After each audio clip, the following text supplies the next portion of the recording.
Enniskerry, Ireland. Justine Valdez, a 24-year-old Filipino native, immigrated to Ireland in 2015 to reunite with her parents, Teresita and Daniel Valdez, who had previously moved there in search of a better life and stable income. The family settled in the quiet village of Enniskerry, County Wicklow, which had a population of less than 2,000 residents. The Valdezes occupied a modest servants' quarters on the grounds of a luxurious mansion, where the father worked as a gardener and the mother as a housekeeper, tending to the owner's apartments. Justine, the only child in the family, had been known for her determination, diligence, and thirst for knowledge from an early age. As a university student majoring in accounting, she successfully combined her studies with part-time work as a waitress in a restaurant in the town of Bray, and as a nanny for children from neighboring families, which allowed her to pay for her education and financially support her parents. However, due to her busy schedule of studying and working, the girl's social circle was quite limited, and she simply didn't have time for typical teenage entertainment and friendly gatherings. May 19, 2018, seemed no different from dozens of previous Saturdays in Justine's life at first glance. From the very morning, the girl was busy processing documents for the renewal of her residence permit in Ireland. Having dealt with the paperwork around 4 p.m., she went to the gym for a workout, which usually lasted until 4:20 p.m. On her way home, Justine planned to stop by the store for bread at her mother's request, with whom she maintained constant contact via text messages throughout the day. Around 6 p.m., the girl, dressed in gray leggings, a white t-shirt, sneakers, and a dark jacket, boarded bus #185, which was heading towards Bray. After getting off at the right stop in Enniskerry, she briskly walked towards home, which was about a 15-20-minute walk through a deserted rural area. The girl knew this route from the bus stop to her house well and walked it almost daily, so there was no need for additional transportation. As evening fell, dusk began to gather outside. Alarmed by her daughter's prolonged absence, Teresita initially tried not to panic prematurely. Justine was always in touch and unfailingly warned her parents if she was delayed or changed her plans for some reason. But minutes passed, and the girl did not appear or respond to numerous calls and messages. Genuinely frightened, Teresita rushed to search for her daughter. At first, she hurried to the bus stop, then began to incoherently question the few passers-by about her daughter. But none of the villagers paid attention to which direction the distinctive-looking Asian girl had headed after getting off the bus. The search around the area yielded absolutely no clues, and the grief-stricken mother eventually turned to the police for help. Law enforcement took the report very seriously and promptly assigned the case a high priority.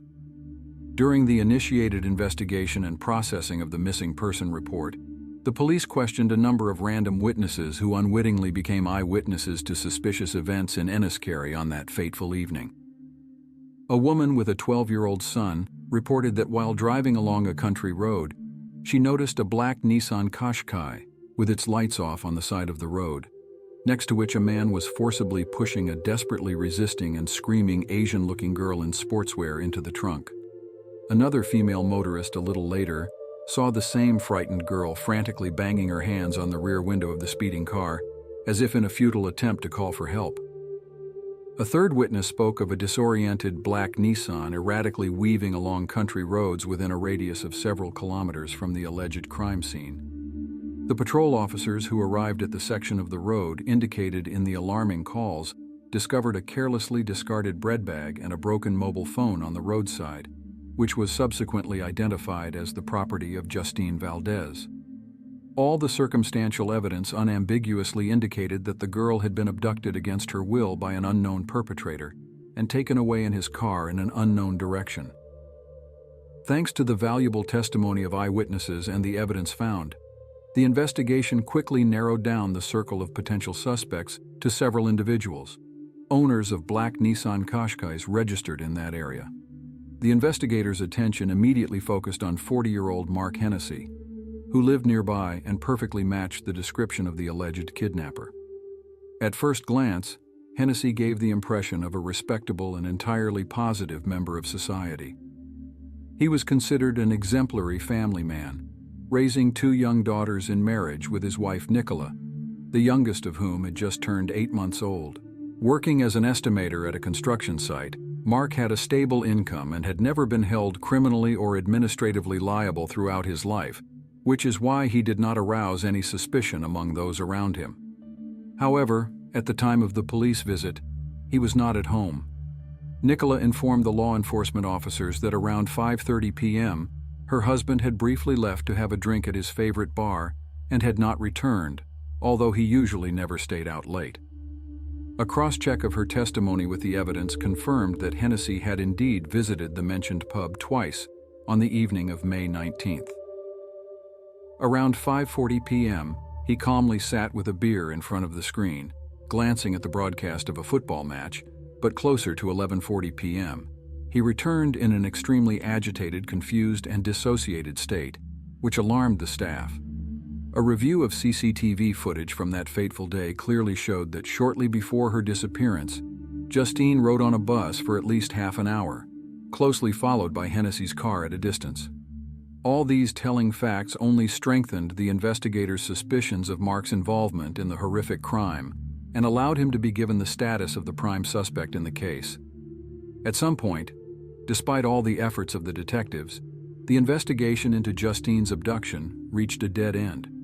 The police had exhaustive evidence against Hennessy, but the whereabouts of both him and his alleged victim remained unknown. The investigators had no choice but to publicly appeal for assistance from the community by disseminating information about the black Nissan Qashqai, the suspect's identifying features, and a photo of the missing girl in the hope of new leads. The long-awaited breakthrough in the investigation came thanks to a call from a vigilant woman who, having heard the disturbing details of the high-profile case on the TV news, decided to follow a suspicious car parked in Cherrywood Park. The police officers who immediately arrived at the scene found Mark Hennessy in the driver's seat of a black Nissan Qashqai. Apparently in an inadequate state, Mark refused to comply with the demands to exit the car, brandished a knife, and threatened the law enforcement officers with physical violence. During the scuffle, while trying to neutralize and detain the suspect, an unintentional shot was fired from a service weapon, and a stray bullet hit Hennessy in the shoulder. Having received a severe but non-fatal gunshot wound, Mark Hennessy fell into a semi-conscious state and was urgently taken by an ambulance team to the nearest hospital, where, despite the efforts of doctors, he soon died from a tragic ricochet of the bullet to the head. During a thorough search of the car's interior and trunk, Justine could not be found, which gave investigators reason to believe that the criminal had hidden the girl in a secluded place in advance. However, a crumpled piece of paper was found on the driver's seat with the words "Sorry" and "Pax Castle" scrawled in blood, providing an inadvertent clue to the possible whereabouts of the abducted girl.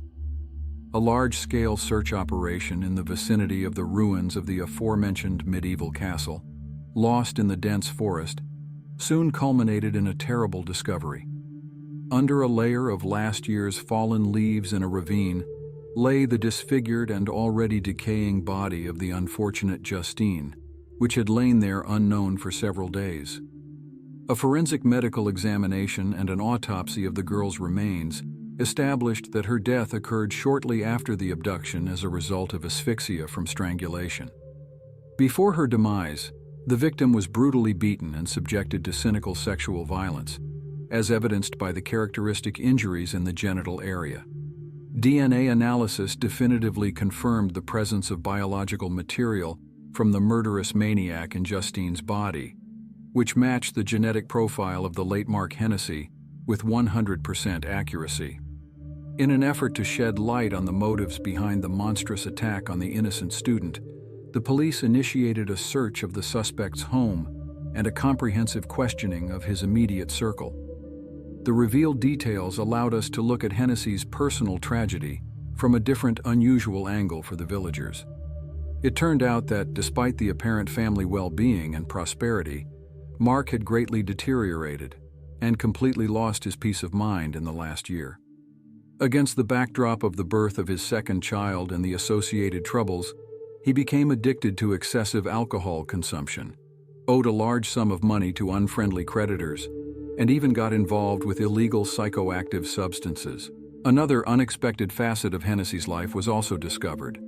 Unbeknownst to his wife, the consummate family man and breadwinner had secretly engaged in affairs on the side and actively corresponded with numerous women on dating sites, as evidenced by the scandalous thread of intimate messages on his phone.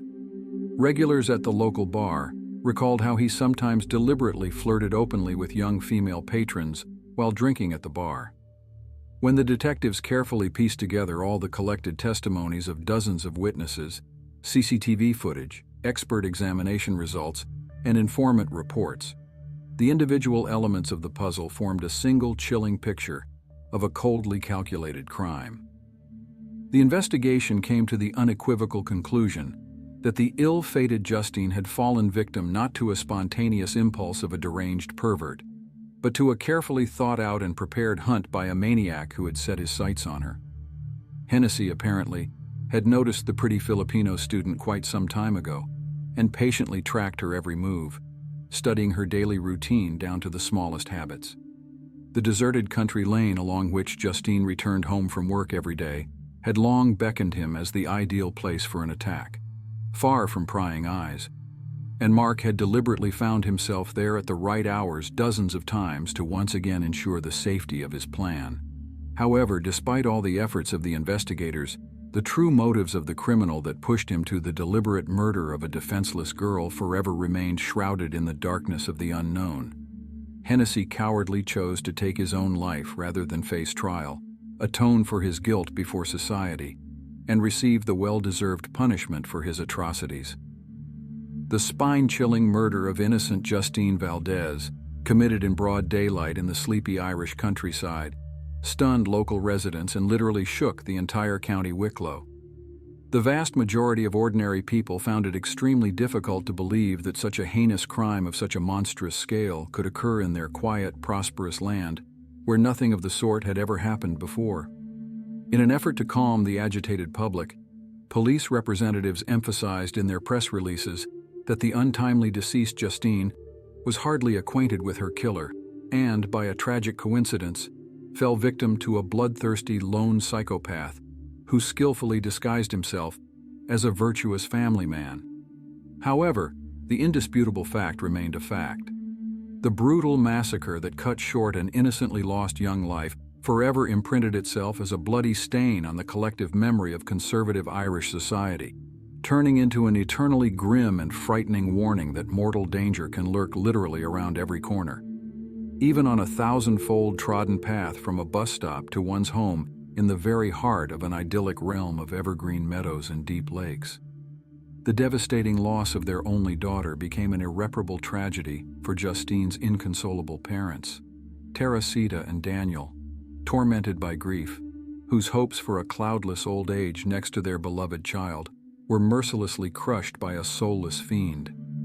For the first time after the funeral, the couple, murdered by inexpressible sorrow, spent time in the homeland of their departed daughter, the distant Philippines, where the grief-stricken family paid their final respects to the untimely deceased, according to the centuries-old traditions of their ancestors. However, already in 2021, the aged spouses decided on a forced return to Ireland. They settled in another corner of the country and tried to return to the quiet, measured life of ordinary people, making every effort to soothe the unbearable pain of irreplaceable loss. In the depths of their tormented hearts, the inconsolable parents forever preserved a tender and bright memory of the untimely departed Justine, an incredibly talented, hard-working girl who showed great promise, instantly perished in the millstones of a merciless fate due to unimaginable bad luck and someone's diabolical, bloodthirsty designs. The image of Justine Valdez will long haunt the minds and souls of the residents of Enniskerry and all of County Wicklow, as a cruel reminder of the terrifying fragility of human existence, the transience of God-given life, and the universal injustice lurking around the corner, capable of instantly destroying even the most cloudless existence. Thank you for watching this video. Write your opinion in the comments, and also do not forget to put a like if you like this story. Take care of yourself and your loved ones.